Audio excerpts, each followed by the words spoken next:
Hello everyone, welcome back to our channel. In today's video, I'm gonna show you how to join WhatsApp channels. It's a very simple and easy process and I'm gonna guide you through how to do it. Let's get started.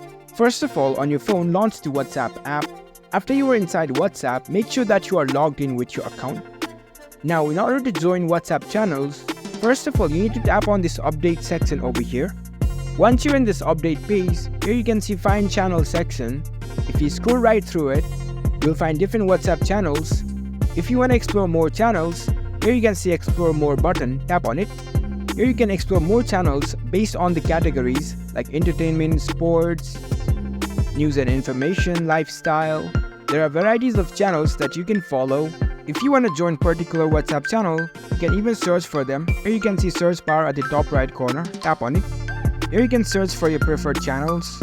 If I want to join the WhatsApp channel of FC Barcelona, I'll search for Barcelona and the results will appear over here.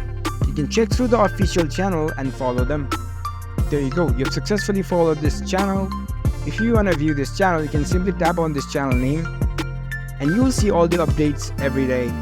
So there you go, that's how you can join WhatsApp channels. If you found this video helpful, don't forget to give this video a thumbs up and subscribe to our channel for more tech tips. Thank you for watching.